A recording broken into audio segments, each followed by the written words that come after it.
This collard green and this collard green are a little bit different. This collard green has gone under my marination system. And this one hasn't. What makes collard green wraps work is getting this texture down. This is really hard. This is really, really, really hard. And what I've done, I've developed a system that basically takes massaging your kale to this level. So what you really want, you want it like this because you want to be able to fold it up. You want it to be pliable. With this, sometimes they'll be even harder. You just look at it and it'll like crack and it'll open and then it's not really gonna work. So you really wanna find pieces of collards. When you're searching for collards, I would say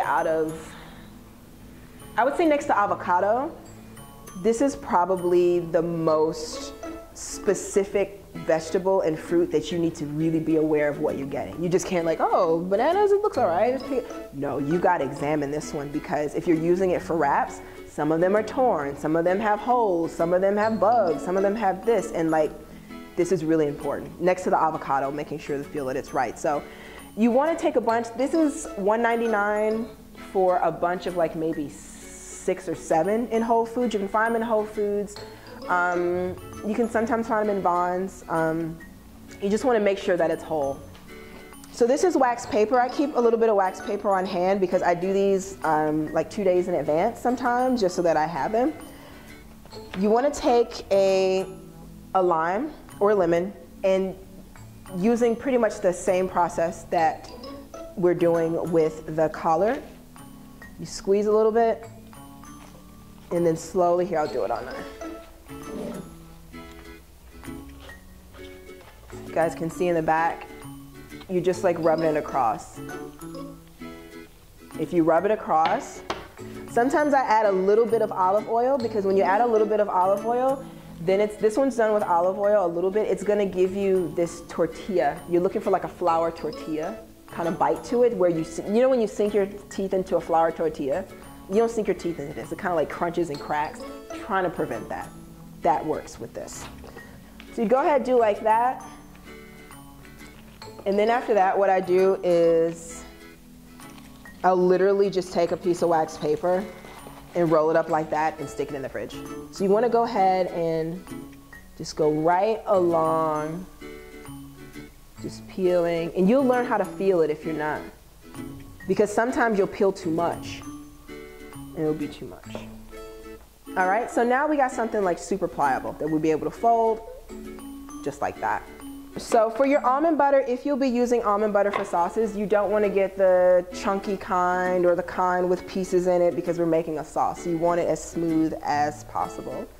So for this one, go ahead and add a little bit of this. Once again, if you're watching your macros, these are all high fat, but it's the plant-based fat. It's the best form of fat. So you can't say you're gonna take this and say, oh, okay, well, something else has an artificial form of fat. This is much better because it's from the plant, it's from the source. Okay, so you'll take this, and then you go ahead and you add your curry powder, for example. The one I'll be doing, one you guys will be tasting today is a Carolina barbecue flavor.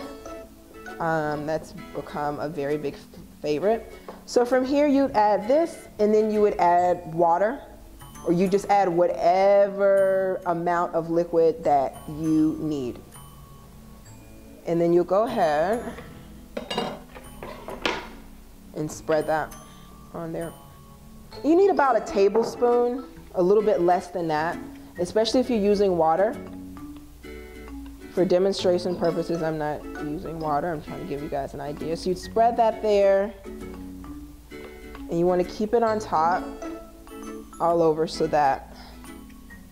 And once again, everything sliced super small.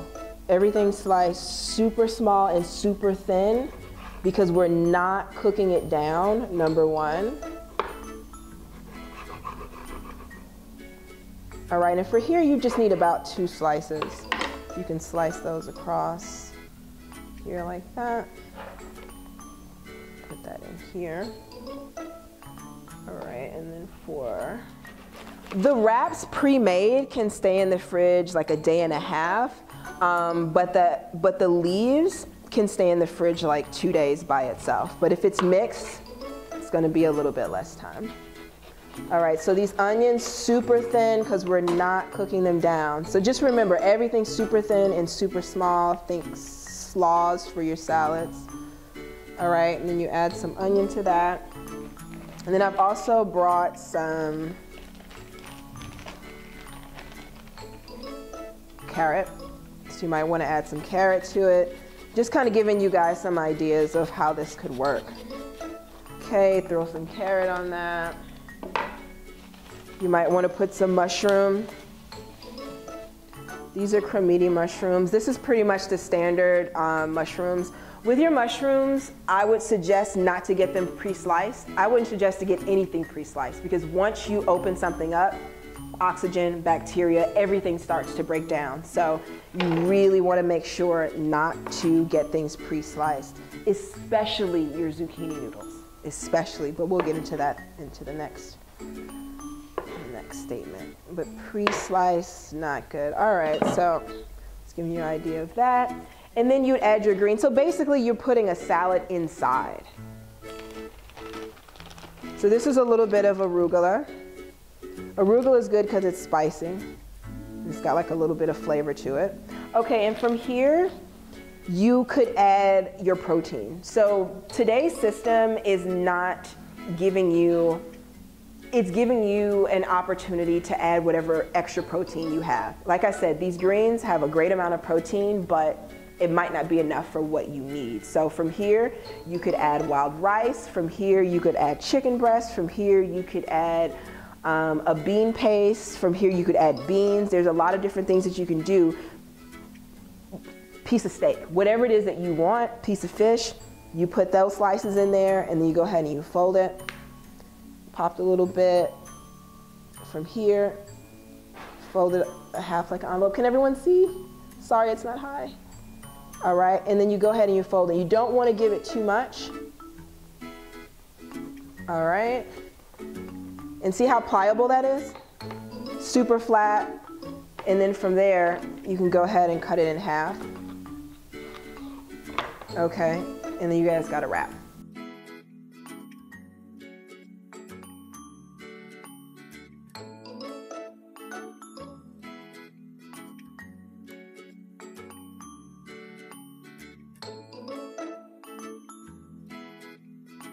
For this salad, we'll be doing coconut cream. All right, I suggest this one. I don't really do a lot of brand shout outs, but this size works really well for one person because you can get a couple of days worth of sauce in this, and this is coconut. This tends to degrade after, well, most of this food tends to degrade, you got like maybe 3 days. So we have 3 different types of plant-based fats that you can really use. There's not really any other options, kind of when it comes to the sugar. When it really comes down to the most healthiest food in the world, guys, like, we really don't have that many options. And that's why it's kind of like boring and weird for people, because if we were eating just what we were supposed to be eating, it would just fit on this table. The entire interior of our grocery stores would be empty. We would just be shopping in the produce section for the most part. So there's not really a lot of options for fat, but we do need fat, and every excellent sauce has a fat. And we've got coconut as a fat, we can do avocado as a fat, or we can do a nut butter as a fat. A nut butter as a fat usually is your almond butter. It's a little bit, out of all of the fats, out of all of the nuts, bless you, it's the one that's going to take on flavor a little bit better in comparison to cashew. However, cashew is way more expensive than almond, so it's easier to find almond butter as opposed to finding cashew butter. So I would suggest more almond butter, and that's what we'll be working with today. So for this salad, you could potentially use this and this as your base, or you could use avocado in this as your base, or you could use the almond butter in this as your sauce base. It depends on if you're counting calories, if you're looking for certain nutrients, but all of them are going to blend into a sauce. and you will find which one that would work best. So this would work better for this one, or this would work better for the wrap, or this one would work better for, let's say, the noodles. So in my experience, just because I made this up, I know that this works really well for this because it's very loose and it starts to absorb everything. So we will work with this first. So a little bit of coconut cream. And in the bottom, there's always a little bit of like water, just because it's from the water of the coconut. So I always add a little bit of that because you're making a sauce. It's a little bit liquidy. And then our equipment is a whisk. So everyone get a whisk. If you get a whisk, you won't need to really use a blender. All right, coconut is extremely high in fat, but it is a great fat. So if you're watching your fat levels, if you are keeping your macros in mind, like I said, if you're training or you're on a specific program, then you may have to add a little bit of water to this to break it down and to make it less fattier per serving. So that would be up to you on what to do. And then you go ahead and add your curry. So from here, you can add a little bit of maple syrup. So I'll just add a little bit just to kind of give you an idea of how that would go. And you go ahead and you mix it in. And you'll have that nice color, like so. And then from here, you also add your salts. All right, and then your sauce is ready. And like I said, this sauce will keep, about 2 to 3 days, ideally 2 days, because the coconut is very, very, very, very quick to go bad. Anything involving coconut, with the exception of oil, goes bad pretty quickly. So you go ahead and add that. All right, so you go ahead and mix that in. Don't forget those green onions. And then from there, you add your salt. Once again, check your sodium. If your sodium levels are at a certain way that you need to adjust that, you would adjust it. All right, and then voila, we've got the salad. And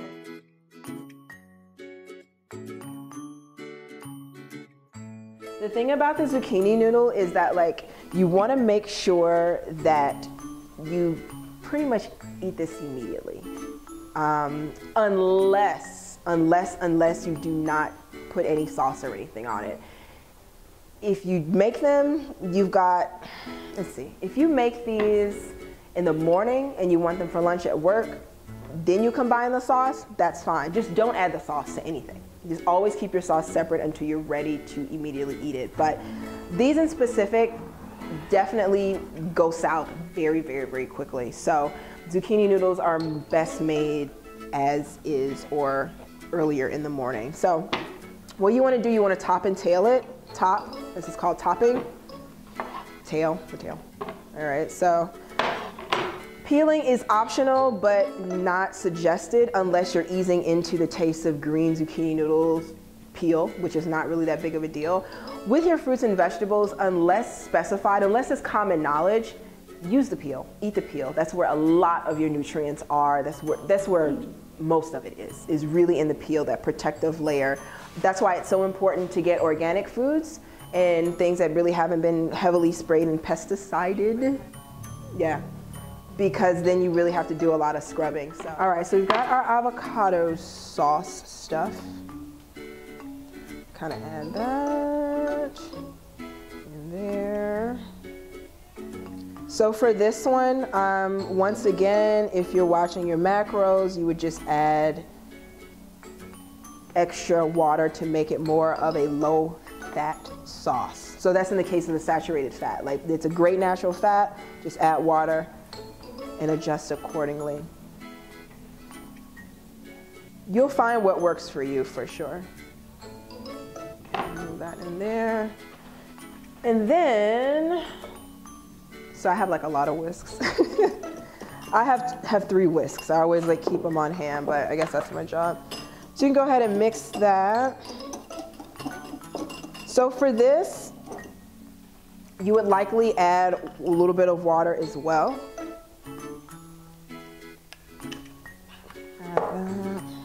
It's really not a lot. It's not coming out. Hold on.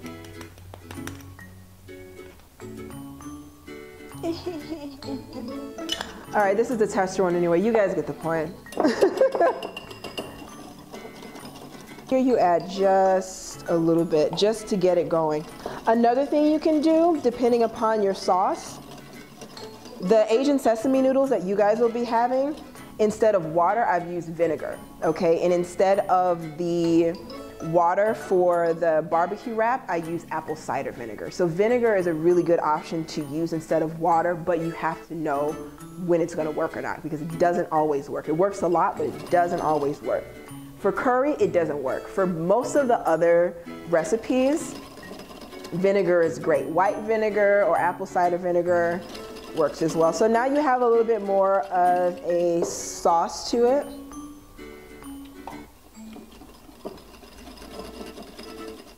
Okay, and then from here you would add your salt or your sugar if necessary.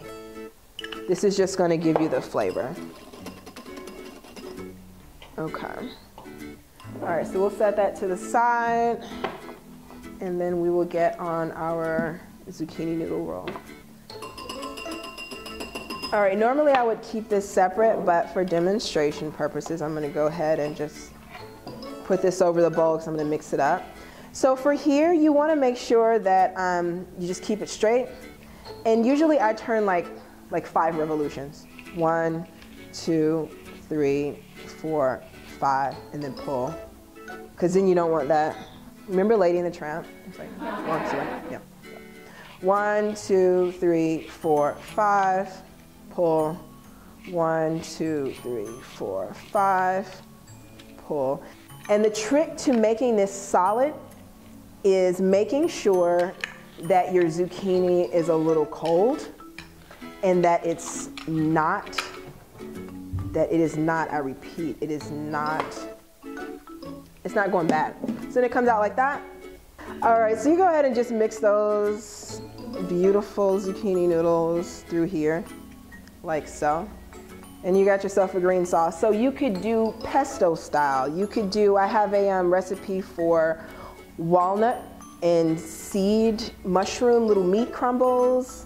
You can do those. There's a lot of stuff in there. So from there, you could add almonds again, or maybe pine nuts, pepitas, which are little pumpkin seeds. Pumpkin seeds are really good because they're an excellent source of protein. They're really good in protein, but they don't necessarily go with everything. So for example, if you were doing the same dish, instead of curry, I would add cumin, I would add cilantro, I would add maybe a little bit of red onion, and then I would add pepitas instead, and now we're over totally in Mexico. We've gone in a completely different direction. So once you learn the flavor profiles of everything, it's literally just going, the combinations are endless. And then you get to make them up on your own once you figure out, you know, the system with everything. So you would add from here, you would add green onions, you would add mushrooms, you add a lot of different things, and you have your noodles. So